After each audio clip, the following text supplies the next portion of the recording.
of East Baltimore Street, assisting in closing establishments that are in that block. While these officers were in that block, and as we have now had an opportunity to watch one body cam video footage from one officer, we know that while these officers were in that block, there was a group of individuals at the intersection of East Baltimore and Holiday.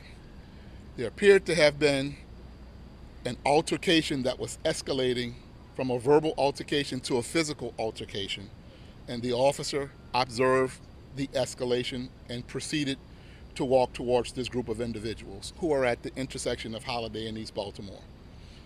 As the officer was making his approach, there was a suspect who was approaching East Baltimore while on Holiday Street and produced a firearm and pointed it at the group and at the officer who was making the approach. What we saw on the video was that as the individuals in this group observed that subject, they began to run, and as the suspect observed the officer, he began to flee on East Baltimore. At that time, the officer gave chase, and about halfway into the next block, the suspect turned around toward the officer, who fired multiple times at that suspect, striking him. That suspect fell to the ground, and his firearm displaced several feet away from his body, right where he fell to the ground. We had another officer moments later approach and begin to render aid as the officers called for a medic to come and assist in rendering aid. A medical unit did arrive, rendered aid, transported this suspect to shock trauma, where at last report he has gone into surgery, but prior to surgery there was a report that his injuries appeared to have been non-life threatening. And so once again, our officers were on routine assignment as normal, closing the businesses in the 400 block of East Baltimore when this incident happened. Once again, this speaks to the amount of guns that are unlawfully in our city, and widely available, and then the willingness of individuals to illegally carry these guns, and then willingness to use those guns. And many people could have been hurt.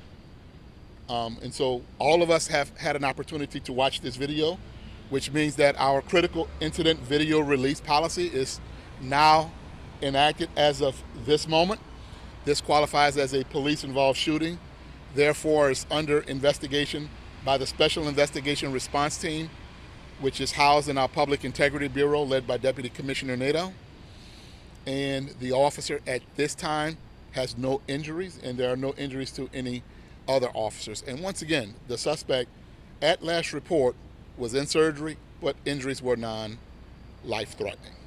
This time I'll turn it over to our mayor. Thank you, Mr. Commissioner, and good morning.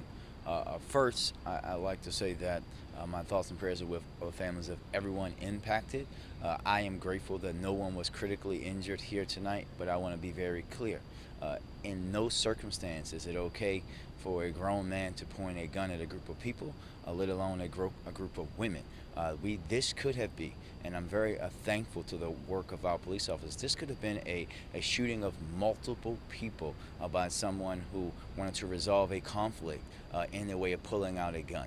And this is something that we cannot continue to have. We are very lucky tonight that we don't have multiple people injured, other members of the group, police officers, and we're thankful and grateful that no one is facing life-threatening injuries. But again, we cannot have people pointing guns at groups of individuals, and we're especially women, a grown man, and we're thankful to the work of our officers tonight, thankful that other members of the group were not injured. And this again shows the work that we all have to continuously do to make sure that we're dealing with the flow of illegal guns into the city of Baltimore. Thank you. Commissioner, can you speak to the brazenness of what your officers are dealing with when something like this, someone will do this a block from police headquarters?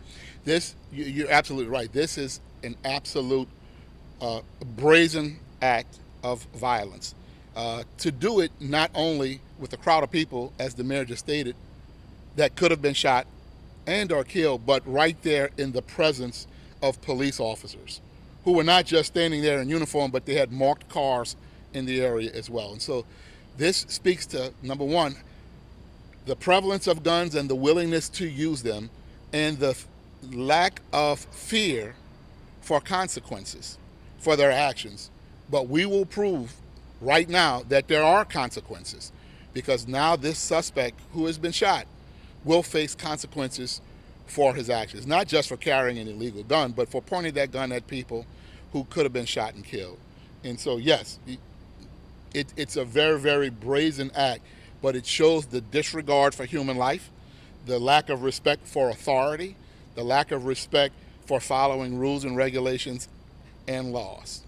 Commissioner, can you clarify any more at this time the relationship between the suspect and those in the altercation? We cannot. We cannot.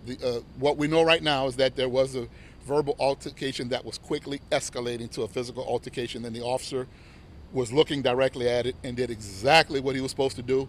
He began to pursue it to de-escalate it, but as he was approaching, began to observe this subject pointing a gun at that group, and quite frankly at him as he was making that approach. Just one quick question.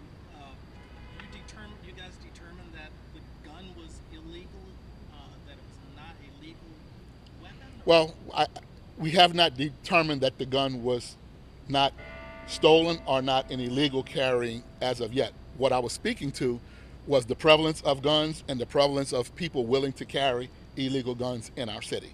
We have a big problem with that, a very big problem with that. And so he was illegally carrying a firearm. We don't know if the firearm itself was an illegal firearm.